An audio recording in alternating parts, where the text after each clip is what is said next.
संवाद उपनिषद श्रृंखला में आज का विषय संप्रेषण और मन भाग 3। हमारा शरीर अपने प्राणों के आधार पर चलता है। यह अनेक ऊर्जाओं का केंद्र है।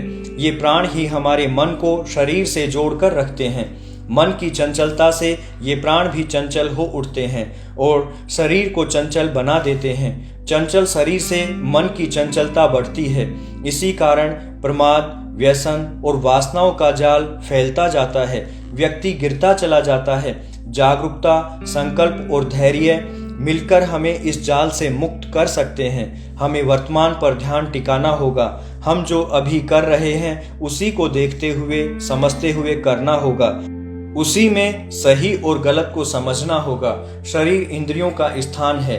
मन को इंद्रियों की ओर से समेटने का अर्थ है स्थूल सृष्टि से विमुख होकर आंतर सृष्टि में प्रवेश, जो कि इस सृष्टि से बहुत बड़ी है।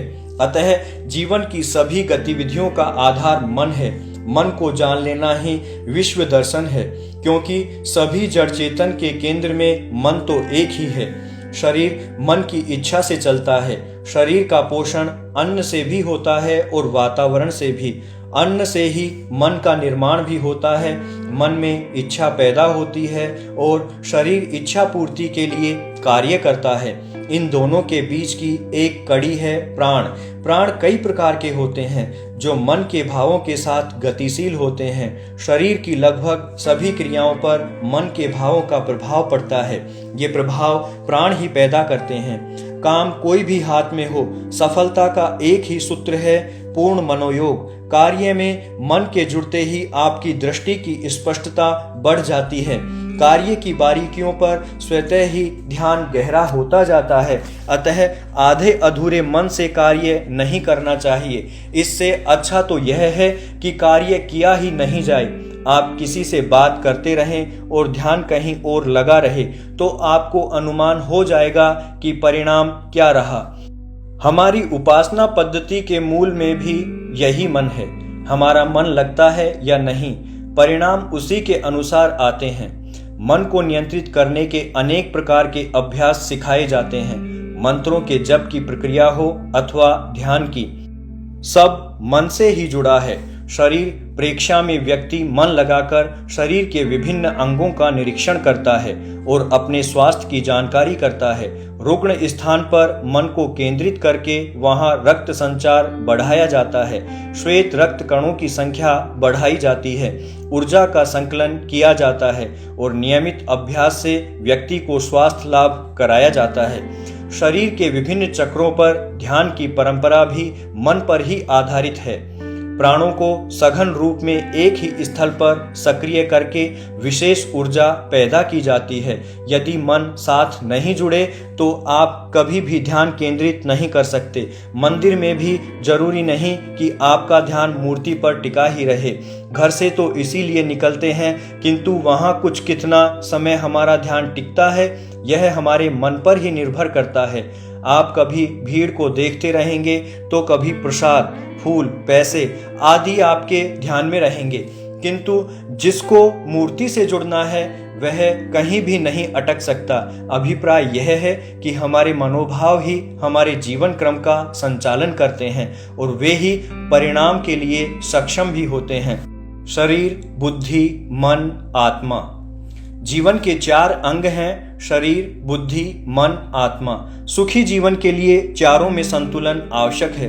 बुद्धि की बढ़ती प्राथमिकता ने शेष का संतुलन बिगाड़ दिया है। मन और आत्मा की चर्चा तो किसी कोने में दबकर रह गई है। मन के बिना बुद्धि किसके सहारे कार्य करेगी? बुद्धि तो मन में उठने वाली इच्छाओं को पूर्ण करने का साधन है। बुद्धि सदा स्पष्ट बनी रहे, विवेक साथ न छोड़े, किसी को ठेस न पहुंचाएं, अपना स्वार्थ न देखें, मन के अहंकार को भी परिष्कृत करने में सहायक हो, ईश्वर की सत्ता को मन के सामने रख सकें, जीवन में सुख आनंद का मार्ग तय कर सकें, विषम परिस्थितियों में भी हमारा साधना क्रम बना रहे आदि। ये ही तो बुद्धि के कार्य हैं। बुद्धि भी मेरी है, मैं नहीं हूँ। मन में इच्छा उठी, बुद्धि ने तय किया कि इसे पूरा करने की जरूरत है। कब, कैसे, क्यों आदि का फैसला भी बुद्धि करती है। इस निर्णय के बाद ही दिमाग शरीर को आदेश करता है कार्य निष्पादन के लिए। बिना आदेश शरीर भी नहीं हिलता, बिना इच्छा के बुद्धि भी निष्क्रिय रहती है, केवल स्मृतियों और कल्पनाओं में व्यस्त रहती है। व्यक्ति इन दोनों में ही जीवन का मूल्यवान भाग नष्ट करता है, वह भी बुद्धि के कारण। आज शिक्षा में भी केवल बुद्धि का स्थान प्रमुख है। जो मन हमारे व्यक्तित्व का, दर्शन का, जीवन के लक्ष्यों का प्रतीक है, ईश्वर का प्रतिबिंब है, उसकी कोई चर्चा ही शिक्षा में नहीं है। आखिर जीवन के सुख दुख, अच्छा बुरा आदि का अनुभव तो मन ही करता है न। इसी मन की इच्छाओं को तो पूरी करने के लिए व्यक्ति संघर्ष करता है, इसी की ताकत से संघर्ष भी कर पाता है। यही मन कुछ पाने का, कुछ बनने का लक्ष्य भी बनाता है। मन हमारी भावनाओं का धरातल है। दया, करुणा, राग द्वेष, सुख दुख, मोह ईर्ष्या, घृणा, हिंसा आदि भावनाएं मन से जुड़ी हैं। व्यक्ति के बनने बिगड़ने का कारण मन है। मन एक ओर तो अति चंचल है, वहीं दूसरी ओर इसकी गति विश्व में सबसे तेज भी है। इच्छा मन का बीज रूप है। इच्छा ही जीवन का संचालन मन के माध्यम से करती है। इच्छा को व्यक्ति पैदा नहीं कर सकता, वह नित्य सिद्ध है, सहज ज्ञान से प्रादुर्भूत है। अर्थात हम जो कुछ हैं और दिखाई पड़ते हैं वह सब मन के धरातल से निकलता है। मन की यह अभिव्यक्ति बुद्धि और शरीर के माध्यम से होती है। भावों की विकृति से हमारी अंतःस्त्रावी ग्रंथियों के स्त्राव में असंतुलन आ जाता है। किसी स्वभाव विशेष से यह असंतुलन वर्षों बना रहे तो यही असाध्य रोगों का हेतु बनता है। शरीर में भले ही इन रोगों को प्रकट होने में वर्षों लगें, यह मन की सांसारिक गति का स्वरूप है। इसमें सृष्टि विस्तार का एक क्रम बना रहता है। मन को धीर पुरुष नियंत्रित करके इसे अंतर्गामी बना लेते हैं, तब आत्मा ईश्वर की ओर मुड़ जाता है, आनंद और सात्विक ज्ञान से जुड़ जाता है। हमारे जीवन के मूल में हमारा मन केंद्र बिंदु है, किंतु शिक्षा में इसका स्थान बुद्धि ने चुरा लिया है। घरों का सांस्कृतिक माहौल लुप्त हो रहा है। टेलीविजन, सिनेमा ने शरीर को प्रधान बना दिया, साधन को साध्य बना दिया। शिक्षा ने बुद्धि को साध्य बना दिया। ऐसी स्थिति में समय के साथ मन की भूमिका जीवन में घटने लगी। यहाँ तक कि परिवारों में भी, जहाँ केवल मन ही प्रधान होना चाहिए, भावनात्मक संबंधों का वातावरण रहना चाहिए, आनंद और सुख बरसना चाहिए, वहाँ भी बुद्धि का साम्राज्य होने लगा। आत्मीयता के भावों का स्थान तर्क, कलह, संघर्ष लेने लगे हैं। जो व्यक्ति 8 घंटे कार्यालय में अधिकारी है, वह घर पर 16 घंटे भी अधिकारी ही रहता है। माँ बाप, पत्नी, बच्चों से अधिकारी की तरह ही बात करता है। उसके 16 घंटे का जीवन भी कार्यालय के 8 घंटों में ही सिमटकर रह जाता है। दिमाग से ही जीता है। जहाँ संवेदना नहीं रहती, मिठास नहीं रहता। मन के प्रति अनजान होने के कारण ही व्यक्ति तनाव से घिरने लगा।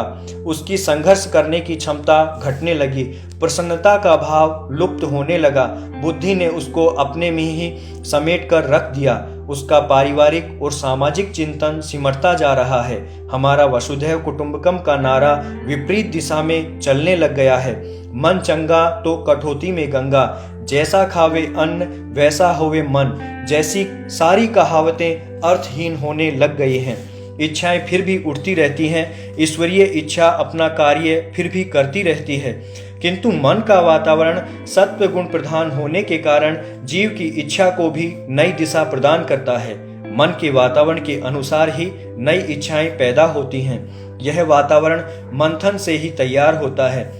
जब जीवन एक निश्चित दिशा में चल पड़ता है तो द्वंद्व समाप्त हो जाता है या न्यूनतम हो जाता है। आगे का द्वंद्व ईश्वरीय इच्छा के साथ भी चलता है। यहाँ तपस्या का महत्व समझा जा सकता है। कैसे व्यक्ति अपने संस्कारों को बदलता है अथवा उनसे मुक्त होता है, कैसे द्वंद्वातीत स्थिति तक पहुंच जाता है, यही मोक्ष है। इसीलिए मानव को अपना भाग्य विधाता कहा जाता है। सृष्टि का अन्य प्राणी यह क्षमता नहीं रखता, इसीलिए मानव जीवन सर्वश्रेष्ठ माना गया है।